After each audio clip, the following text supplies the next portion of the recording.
You are listening to the Horse Radio Network, part of the Equine Network family. Howdy, everybody. Bob Tallman for No Spin Rodeo. Kendra Santos, Tommy Joe Lucia. No politics, no BS, just hard-hitting news and rodeo commentary from two of the most trusted sources in our sport. Listen up. Here we go. Well, hello, everybody. Welcome today.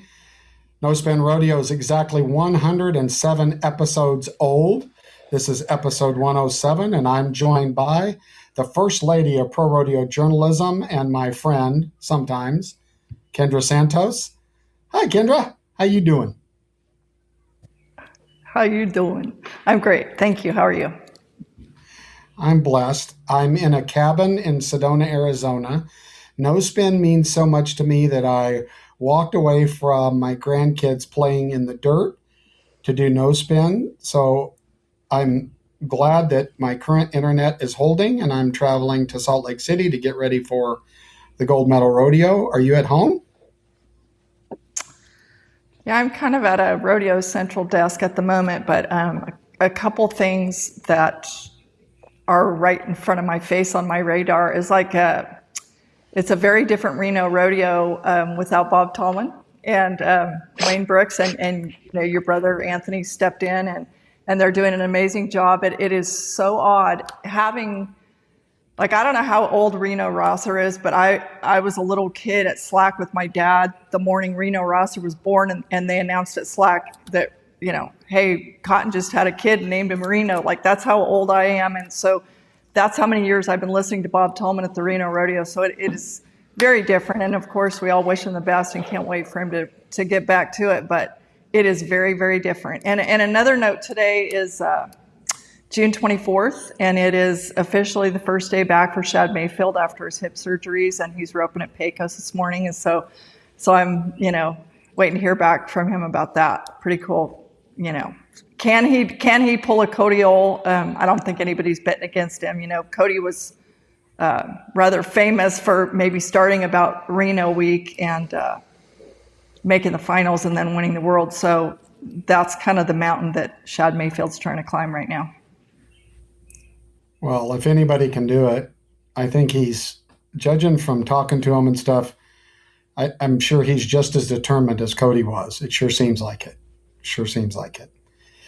Yes, sir. Okay, well, so today's topic, I'm going to go over a little bit, and then we've got a stellar panel to talk about what we're going to talk about. But raise your hand if you've come across your social media feed, all of this stuff about bronc riders, professional bronc riders, and the way I read it is they're all cheating because of the construction of their saddles and the placement of their saddles. So before we brought our panel in, for some of the no spinners out there that probably don't know what I'm talking about, there's a couple people on social media. We all know those kind of people that really kind of keep flying a tattered flag.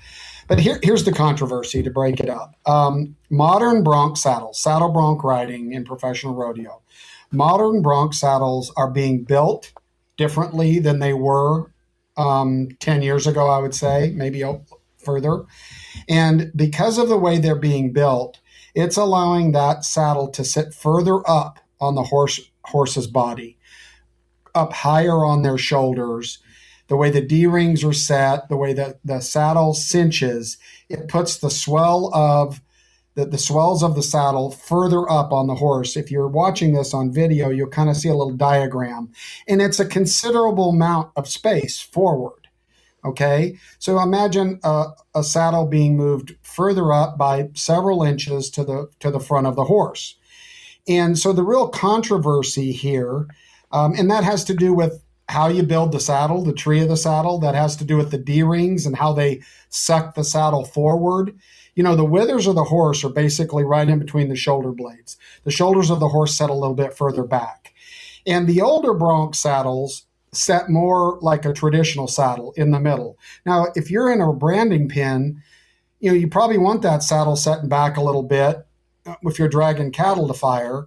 But if you're on the top of a ranked bronc horse, it seems to me, and we'll ask the experts when we get them on, this saddle moving forward is advantage cowboy. The question is it disadvantage horse? And we'll get into that, but it's this whole controversy on really, I'm over exaggerating this, but are the current saddle bronc riders cheating? And should there be enforcement in the sport on this? I will say this, it's interesting to me. It seems like they're going after the circuit guys on this a lot more than they are the big guns. Now that's just my own way, but I've heard in my research on this that there has been some disqualifications on the circuit level, but we don't see it that much in big games. So again, the judges are going to come up in this because, Kendra, the ultimate responsibility for this falls again in the judge's lap to make sure that the saddles meet the current rules, which most of them do. The question is, not very many of them, I don't think, or I can't find out, are being inspected.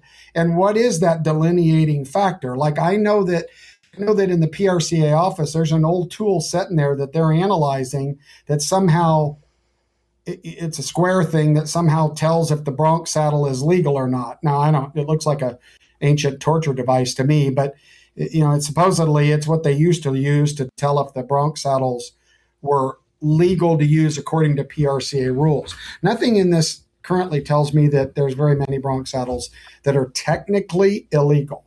So that's what the conversation is about for you no spinners that are wondering what we're talking about. And because we've got a couple of really cool guests, I'm going to kick it over to you, Kendra, and let's bring our guest on, and we'll just have an open panel discussion about Bronc saddles, positioning, and current Bronc riding versus old Bronc riding in the PRCA.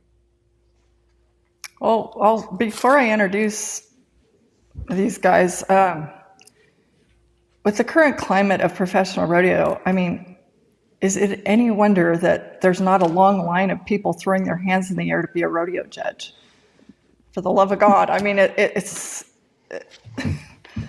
what they're tasked with does not look like a lot of fun to me. But anyway, for this particular subject, we do take a lot of pride in expert, respected opinions, and I don't think we could ask for two better ones than two Pro Rodeo Hall of Famers and 4-time world champion saddle bronc riders in Clint Johnson and Zeke Thurston. And we are so grateful for you guys being willing to come on and just have an open conversation about something that a lot of people are talking about. And maybe they don't have access to you guys, but we appreciate your time and willingness to talk about this subject. So thanks and welcome. Well, thank you for having us. Yeah. Good morning. I would love to ask you a quick question, Zeke, for people who don't know, because I don't even know if I've gotten to the bottom of it yet, of your family tree. We talk about the Brazils and Coopers and Smiths, but your family is on, I just want to make sure I've got everybody. So besides, you and your NFR bronc rider dad, your trick rider mom, Linda, calf roping cousin Bo Cooper, bulldogging cousin Ryan Schuckberg. Am I missing anybody out there rodeoing right now that's in your crew? No, that's about them. Pretty prevalent both sides of my family as far as rodeo goes. My mom, she announced for a while, did some journalism.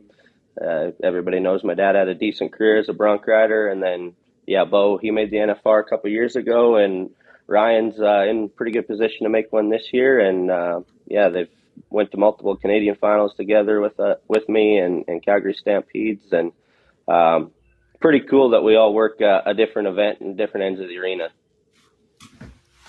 Yeah, I have a question for you about, so you and Bo are going to team up at Ponoka. Who's heading, who's heeling?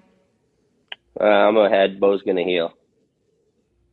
And in a follow-up to that, are we going to see Zeke Thurston throw his name in the hat for the Linderman one of these days? Oh, I don't know. Maybe. Zeke stays pretty busy these days. You got a couple kids or something? Yeah. We also have a budding trick rider. Is your mom teaching your daughter how to trick ride? My mom actually never trick rode. Me and my two brothers, we trick rode when we were, 10 to 13 years old, somewhere in there, 9 to 13. We had an act called the Thurston Gang, and so Lucy, she's kind of in the last few years kind of started to want to gravitate to that side of it a little bit, and so they've got her. She's going to do a few rodeos up here in Canada. She's got 3 or 4 perfs to do here at Pinoca this week, so she's pretty excited about that. Sweet. And apologies, I stand corrected because I've all these years thought that your mom trick rode in Canada. My bad. No, Anyway. they she never trick rode. They ran a lot of flags. They did the openings for lots of different rodeos, Canadian finals, Calgary, a lot of that kind of stuff. All right. Well, let's get to it. What we're here to talk about. I don't know if you want to lead us in, Tommy Joe, but basically we're here to talk about Bronc saddles and what's going on behind the bucking chutes. Yeah. So, Clint, let's just start with you. How have you seen, from your eyes, have you noticed this kind of evolution in bronc riding in the last, would you say it's been 10 years, 15? Because Zeke, here's what's interesting. Zeke's beat their ass both ways, which I think is just cool, right? I mean, that's the sign of someone that, adapts and wins. But Clint, what have you seen a change, and help us understand from your point of view as one of the greats that is now watching the sport, what have you seen and what are your thoughts on this whole new bronc saddle and the evolution of the bronc saddle?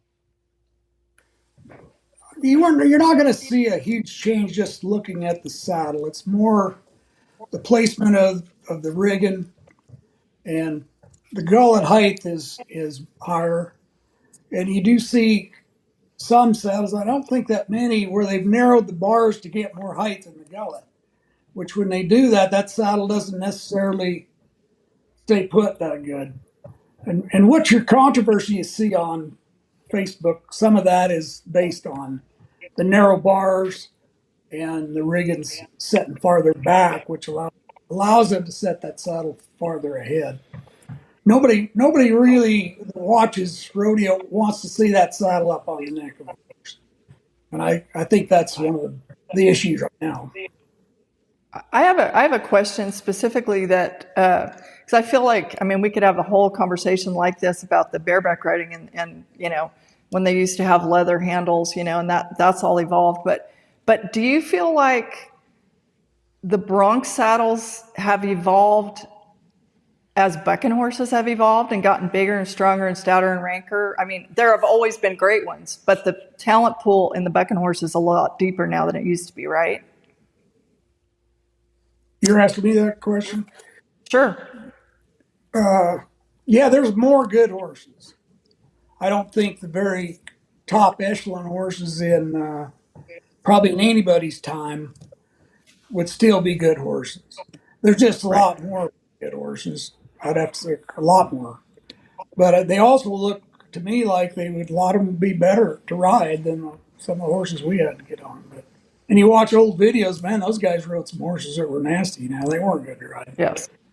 But do you feel like the saddles have had to change to give the cowboys a chance, or why? I'd love both of you to answer this. Why are these saddles evolving like this?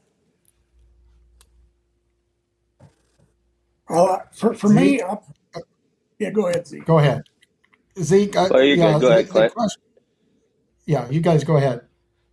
Well, I don't think the saddles needed to evolve. I'm sure equipment evolves, man. Things are different. But to me, and somebody tells me, well, we had to do this to our saddles because we couldn't ride these rank horses. Well, I'm like, if you can't ride that rank horse, then that horse should buck you off. Whether it's, as long as that saddle's within the specs, I'm not arguing it. I don't have a problem with it as long as they measure and they're in the specs. But I think the saddles probably fit horses better that we use than they do now. The bars fit them better. Now, raising the gullet, whatever they want to do, I guess that's fits within the specifications, and then it's fine. I have a question for you, Zeke, about this. You won your first world championship 10 years ago in 2016. How much has your saddle evolved in the last 10 years during your career? Has it changed a lot? I wouldn't say it's changed a ton, but they have changed. So I've made the NFR in three different kinds of saddles. The first year I went in a G-bar G, and then from 17 to 20, I rode a doll, and then 21 to today I've rode what they call an Erlacher. They're all kind of built off the same specs. The saddles we have nowadays, they have a better fiberglass to them. The trees are stronger. When I rode a doll, I would get a new one to two new ones every year. They just weren't as stout, weren't as robust as they needed to be. They would spread over time. Just things like that. They have a rough job. You're strapping them to 150 bucking horses a year, right? And a lot of times you're not in control of that. The animal or what happens to that saddle, right? That animal's loose in the arena, and the pickup man has them for the majority of the time, and then he goes to a strip and shoot, and you don't know what goes on back there, right? So they just they didn't seem to last as long. They get banged up pretty easy, and you'd end up having to get a new one, or I did anyways, quite often, just because I liked the crisp saddle that felt good and rode good. But as far as the build of them, they're all very similar. They are, I would say, the saddle I ride nowadays is probably half an inch to 3/4 of an inch taller through the swells. I've never measured the bars. I wouldn't say the bars are narrower than the doll. The swell height's probably just a little bit taller, and that all that is just a little more surface area for your legs. But when we rode dolls, our dolls would start to spread, and we would have to. A lot of guys would run a piece of ready rod or a giant bolt through the center of your swells to pinch that saddle back together. And then we ran into contractors, getting after us for having a bar through the center of our saddles, especially if it wasn't put in the right spot, that you got on a horse with a real, big, long, tall, narrow wither, what we call like a shark fin, that piece of ready rod or that bolt could even come close to touching that wither, which was, obviously not a good thing. I would assume that there are some pretty, I don't know if it's tense or heated conversations between bucking horse riders and stock contractors. Clint, was that the case in your era in the 80s also? Was there always a kind of a conversation or those guys looking out for their horses and you guys looking out for riding their horses, or was it like that back then? No, there was definitely some confrontations at times. If you were someone that they knew and you knew how to work with those guys, usually you didn't have any trouble. But there was always guys saying you're cinching your saddle too tight, or your back cinch needs to be forward or needs to be back. And a lot of that was opinion. But they really didn't have a lot to base it on. They couldn't really argue with you too much. I'd say the contractors probably defend their horses less now than they did then.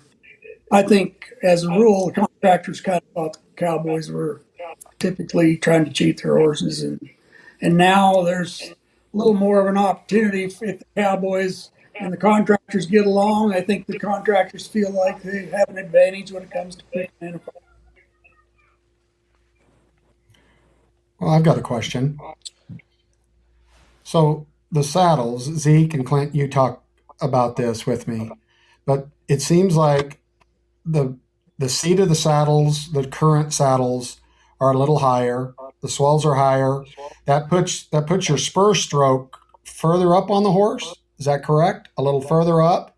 And would you say that if you're further up on that horse, that's advantage cowboy? Yes or no?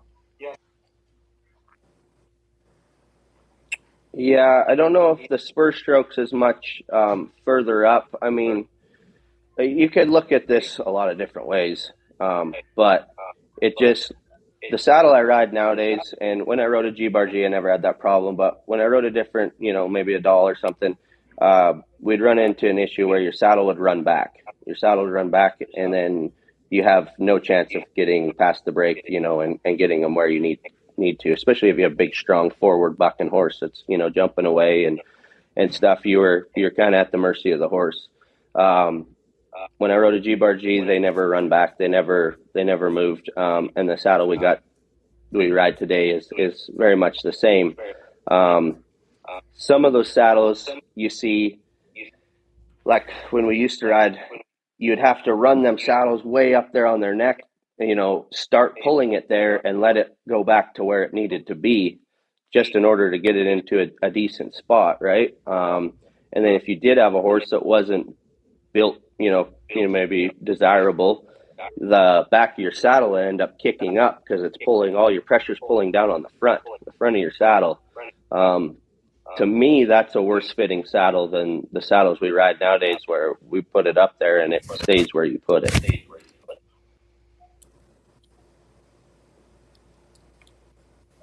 I have a question about like PRCA judges.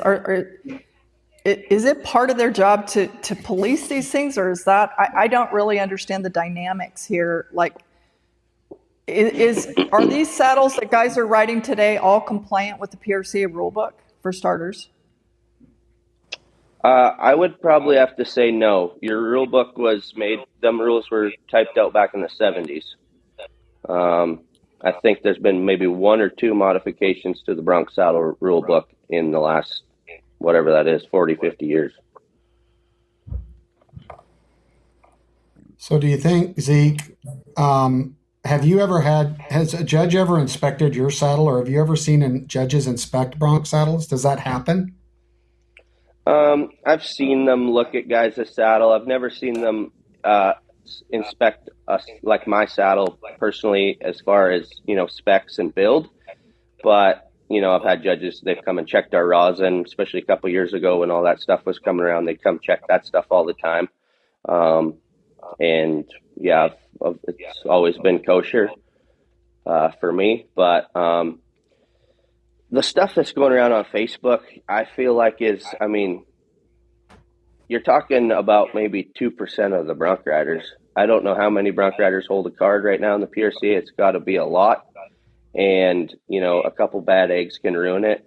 And there are guys that can run that saddle way up there. There's a different build of a saddle. There's not very many of them out there. There's about 4, I think. But there's not to say guys can't go doctor up their own saddles. There's guys that do that and change the riggings and do different things, right? And those saddles aren't going to pass by no means. But those are also the guys that aren't making the NFR. Those are not your top guys. When they ride, you can tell that it's not where it should be. It looks bad. It looks poor, in my opinion, and it doesn't work. I had a saddle that I loved. I won the world in it. It was a great saddle. I had to get it refiberglassed and kind of doctored up, and I sent it to a guy to get new riggings put in it. And he put new riggings in it, and he placed them. They were way too far back. I got on 3 horses with that saddle, horses that I should have rode all day long and made great rides on. And I missed one of them out. The other one was Maple Leaf of Frontiers. She bucked me off. She did buck extremely hard that day, but bucked me off. And the third horse was one that I should have been honestly able to swing a rope and spur this thing at the same time. Super nice horse, and I was falling off. There's just no feeling when you do that. There's no feeling front to back. There's no timing. I got on 3 horses, and I threw it back in the corner and never touched it again. Clint, quick question. Do you think in the top 30, in your opinion, watching this, in the top 30 guys, do you think there's a handful of them that are pushing the limits on where the saddle should be? No, I would say there's sure some. It's hard to look at Zeke Thurston and because he sets a pretty high bar. You don't see his saddle up on the neck. But what people see is when they see a saddle go over the head of a horse or running up on the neck of a horse. And you have certain contractors that would say that that's too much. That doesn't do the horse good. You wouldn't rope calves with your saddle up on the neck. ride a cutting horse with the saddle up on the neck. For that horse to perform his best, that saddle needs to not be setting up on top of his shoulders, up on his neck. And if something, I mean, there's a lot said about it. There's probably more up. You don't have to set it up there, even if your rigging's center fire. You don't have to set it up on the neck. It does allow you to do that and maybe have it stay there better. The Severes that most of the guys rode when I rode, they didn't run back. And they typically fit a horse pretty good. And the spec on in Duff Severe's own words, he'd say, I can't do any more. These are as far the limits as they can go. If you change this anymore, you're going to be illegal. And you don't see a lot of illegal trees. You do see some modifications that look a little bit. The rule used to say no freaks allowed. Well, I think there's the odd, as it was always, the odd freak out there. But what you really don't want is those narrow bars. And Zeke's saddle probably does not have those. I wouldn't know why he would. But what they did when they made some of those, they want to make the gullet a little higher. Instead of building a taller swell, they narrowed the bars. And there was guys did that 50 years ago. But what they would tell you, that works to a point. But when those bars get so narrow and your saddle sits up so high, your feet whip up there, but you don't set your feet. Well, if okay, so Zeke, if this is tens, go ahead. Well, just to add to Clint's talk about the Severes. So when I was 13, 14 years old, and my dad used to take his board down to Pendleton and run the scoreboard. And, my dad, Clint, all them guys rode Severes. They were great friends with the Severe family. And he was over at Severe's shop, and Randy gave him the saddle. He said, it was a brand new saddle, never been on a horse. It was the last handmade tree that Duff made before he died. It was a little 16-inch, cutest little Bronc saddle you'd ever seen. Randy covered it. It was as quality as they come. He gave it to my dad. He said, take this home for your boy. I want him to ride Broncs in the saddle. That saddle was 30 years old at the time, had never been on a Bronc. And that was the first saddle I started in, and that saddle sat up and pulled as good as you could ever ask. Had I not outgrown that saddle, I would probably still be riding it. How cool is that? That Bill and Duff sent me home with a set of dummy horns for my boys just like that, and they're still out at the barn. That's really cool. But it sounds like, generally speaking, there are a few bad actors, and it's maybe not the top 15 or 30. So is the case, two-part question, I guess, is the case here that the guys who are doing wrong here are they're just not good enough to hang unless they basically cheat? That's one question. And two, what's the worst case scenario to what they're doing? Is it hurting horses? Their mindset is, I think there's obviously a little fear involved, probably a little self-doubt, and they think that that's going to give them an upper hand. Like I said, there's a few bad eggs in the carton, and they kind of, put a sour taste in everybody's mouth for no more than they do. Those aren't the guys that win. They might catch a break here or there. It looks bad. It's ugly. They're not the guys that are out there, cashing checks all the time. As far as hurting the horse, I don't think it hurts the horse as far as pain goes, because, I rope a lot, I ride a lot of colts. Your horse isn't feeling it that day. Something's sore. They're not going to go out there and put in the work like you want them to. But I think you can run that saddle up there high enough, cinch it down, especially, and you see, and I'm not going to say any names out there or anything, but you'll see some guys do it, and it's always when they have a big, strong rank horse that's, maybe an eliminator style horse. Obviously that's where the fear, the self-doubt or whatever comes in. They're going to stick that saddle up on their neck, or further forward than it needs to be, and cinch it down and hawk it at them. I don't think it's, so much inflicting pain on that horse, but it has that horse bound up, through the shoulders and through his withers and his poll, to where that horse can't, extend and stretch out and crack him off and buck like he should. Again, them guys aren't winning anything doing that. Clint, do you find yourself watching a lot of rodeos and just shaking your head? Well, first off, I'm probably as big a bronc riding fan as there is in the world. I watch bronc riding anytime I got a chance, and I mean Zeke Thurston. How much greater champion can you have than him?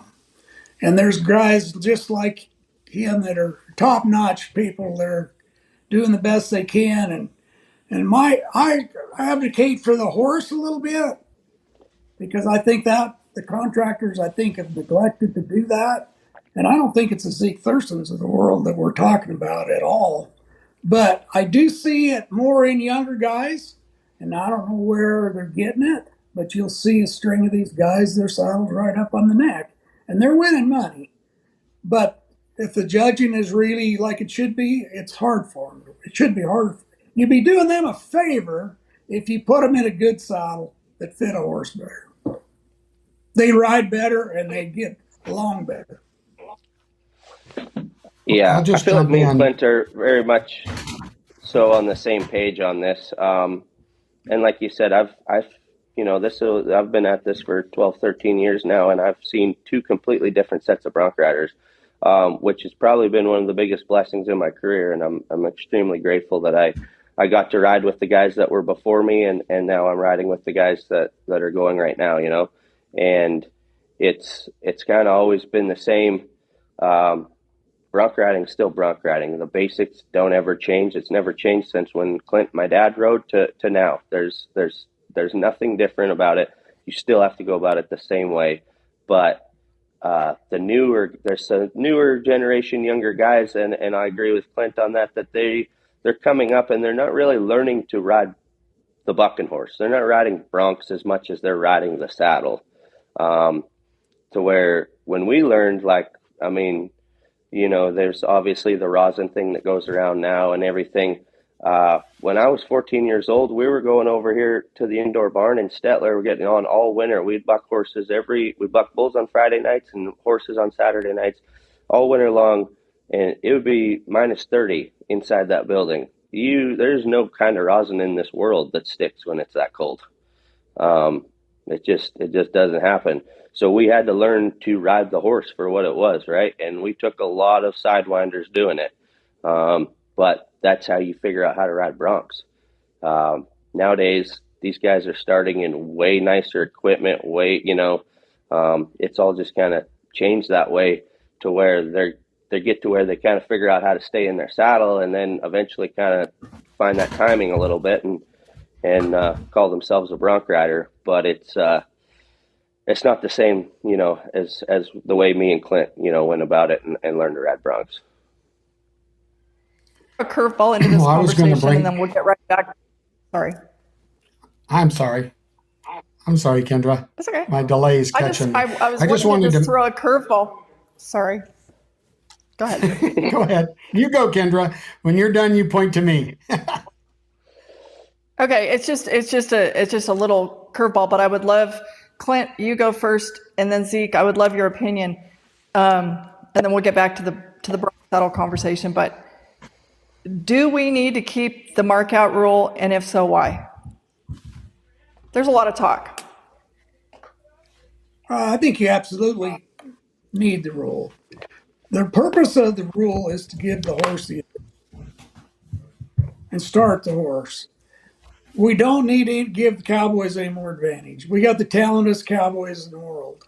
They've learned to ride from the best, most knowledgeable people there were. They've got the best equipment that money can buy. They've got enough advantages. Give the horse that advantage. I 100% agree with Clint. The spur out rule, I believe, is the best rule in bronc riding. That separates the men from the boys.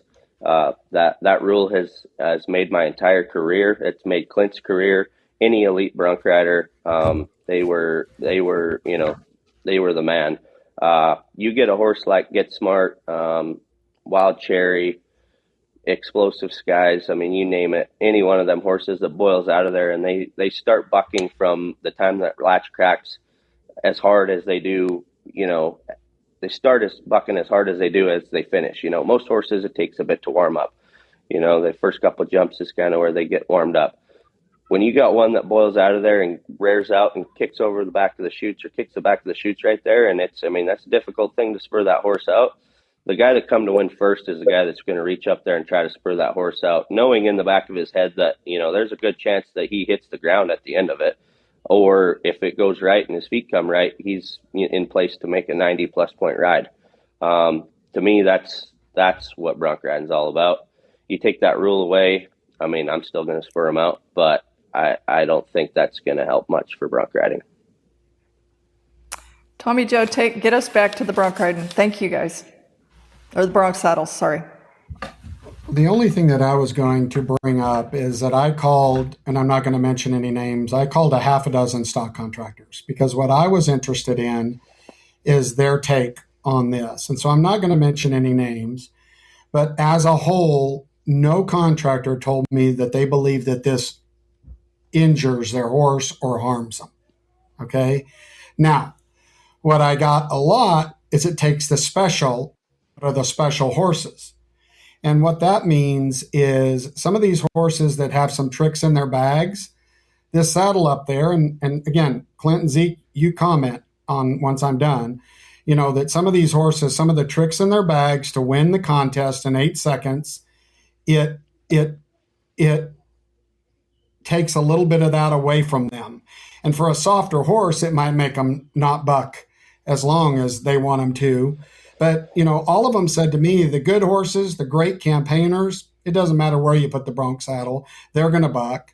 They don't think it injures the horse. So that's just someone out there trying to create animal rights issues. So that's BS. I'm going to say that's BS because I'm not finding that. Now, every stock contractor doesn't like it when a horse doesn't perform the way they want to. Let's go back to the NFR. Remember the line when they put the chalk line in the arena and there were contractors that their horses didn't perform the way they want. And they said, oh, it was that chalk line. They always, because they want their horses to have their greatest trip every time. And I get that, but I'm not seeing any hard evidence that this is injuring horses. And in most cases affecting their ability to do what they do. However, and I'm going to kick it back over to you guys. It seems to me that the way that the bronc saddles are positioned now and how it's evolved does give a little more advantage to the bronc riders than the old saddles and the old placement. Yes or no? Clint first, Zeke. Do we think this is advantage bronc riders with the new designs, or do we think it really doesn't matter? I think it gives them advantage as far as staying on a horse. It doesn't make for better looking ride or a better ride or technically as good a ride. Normally you see the saddles up there a long ways, those guys aren't really setting their feet. They're not getting a hold with their feet. The bronc riding of the old days, Kendra, remember Bill Martinelli? He's a great bronc rider from California, and Bill said it the best. He said, if you lift on your rein and set your feet, you don't have to have that good a bronc saddle. He rode an old low riding thing that guys today, well, nobody would ride it. I couldn't ride it, but those guys did. And Bill Smith rode a saddle like that. They took lifting on your rein and setting your feet to an extreme. That's how they rode, and that's how Zeke and I were taught to ride. So I don't know. Does it give them advantage? I think they have it. I think it's easier maybe for them to stay on, but I don't think, because they're riding their saddles more. And they've got a little bit more saddle than they had. They did change the specs a couple years ago to where they have another half inch of undercut underneath the swell.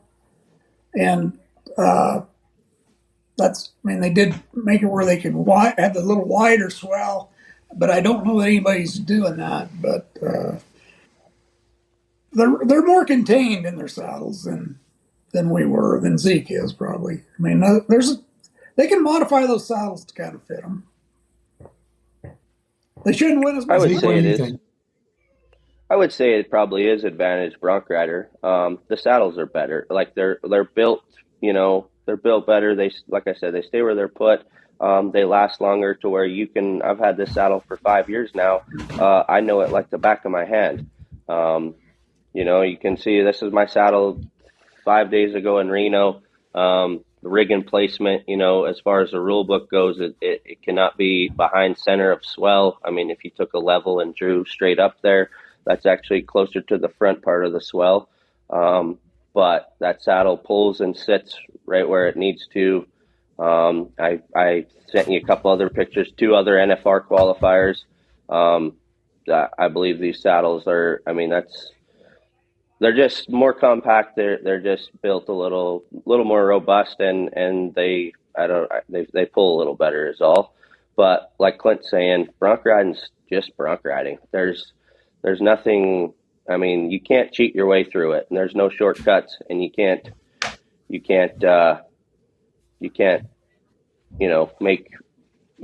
it happen that way. The basics never change. And for me personally, I have kind of, a unique riding style, and not a lot of people, do it that way, but I get kind of twisted and turned and stuff, but I like to be able to move around in my saddle. I don't like to be locked down, stuck in one spot, because that's just not how I ride. That's not how I learned to ride. And I got to be able to shift and make counter moves, and I might get all my weight in one stirrup or vice versa or whatever, but you gotta be able to move and ride with that animal. You see a lot of guys nowadays, they learn to ride the bucking machine.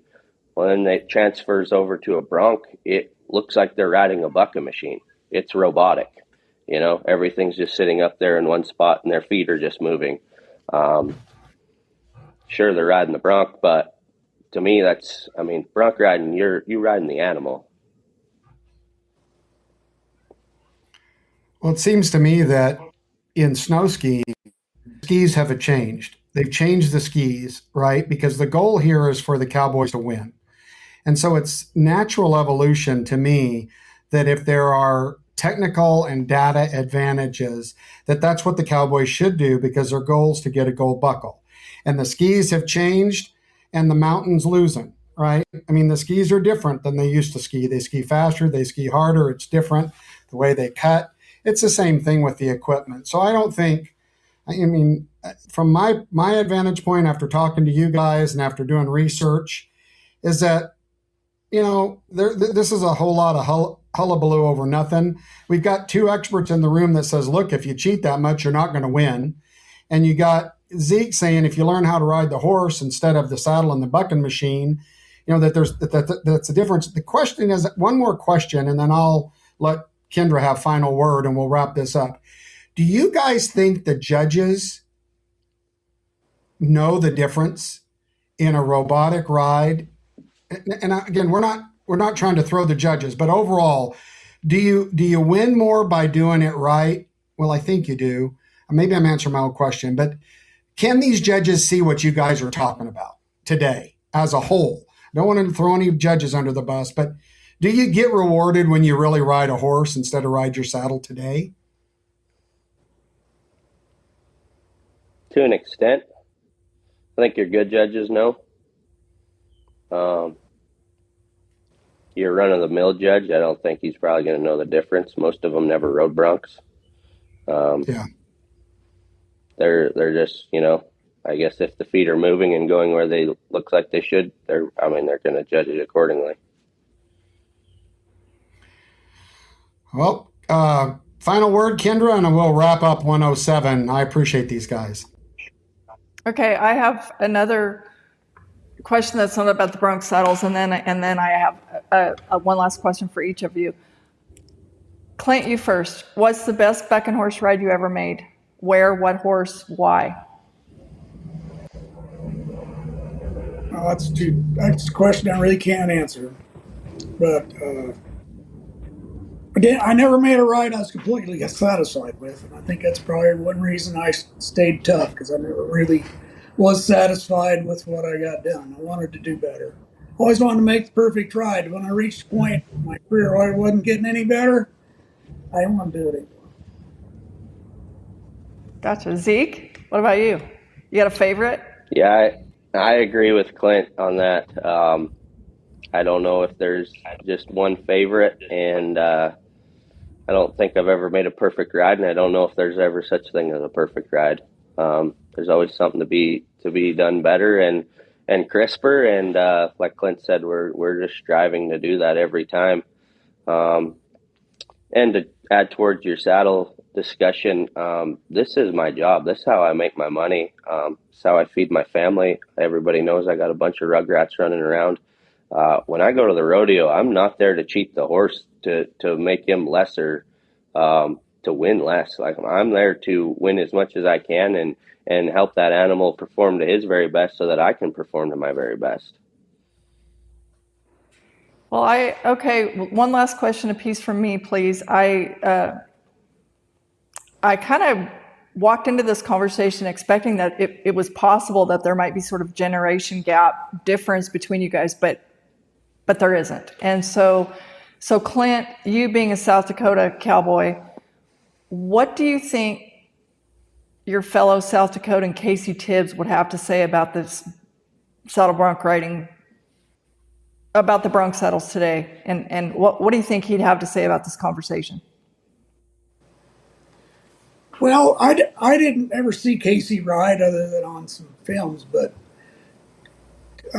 Casey was all about winners. I mean, he was a winner, and I think absolutely be a winner today. He would not have to. He'd have to ride different than he rode back then. But he was the best there was, and I think that generation of guys, or of every generation, the top guys, if you could plug them into today on the horses, they'd be tough today.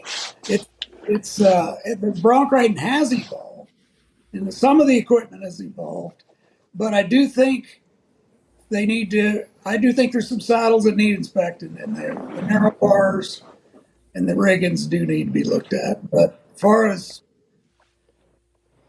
great bronc riders, man, there's been great bronc riders forever, and the guys that were tough 50 years ago would be tough today if they got a chance. They'd have to learn to ride like these guys. But I agree with Clint on that. You could take Casey Tibbs, you could take Clint Johnson, you can take Brad Germanson, Billy, myself, anybody from any era, and put them all at the same time. Make them ride 40 years ago or make them ride today. They're all going to be elite bronc riders. They're going to figure it out, just because, if we all came up at the same time, doing the same thing, riding the same horses, same equipment, I don't think the outcome would be different. Everybody would still ride extremely well. Winners win. If you got that mindset and that's what you're about, you're going to make it work no matter what area you're in. Casey right. All right. Casey would tell Zeke, I sure hope you win 2 or 3 more titles so I can get famous again. He'd be talking about his record. I mean, I didn't get to know Casey well enough to know, and he told me that himself. He said, I thought maybe Brad was going to beat my record, but look, and he didn't know that I was getting ready to quit. But he says, you need to win a couple more so that you can tie my record and I can get famous again. Zeke, I have one last question for you. Okay, you're in some rarefied air here with Clint with your 4 gold buckles. How do you look? What's the ultimate goal, and how do you look at that? Like, is Billy at Bauer with his 5 gold buckles? Is he in your crosshairs next, or are you looking at Casey and Dan Mortensen with the 6? Or what's your ultimate goal? I've never put a number on it. I would love to do as good as I can. I've got a few good years left, and I'm going to use them up and do what we can. But I've always just wanted to be remembered as one of the very best to ever do it, and be kind of known as a good bronc rider. But at the end of the day, I'd rather be known as a good person and somebody that you'd like your kids to look up to. So. We'd all say that about the both of you, so thank you.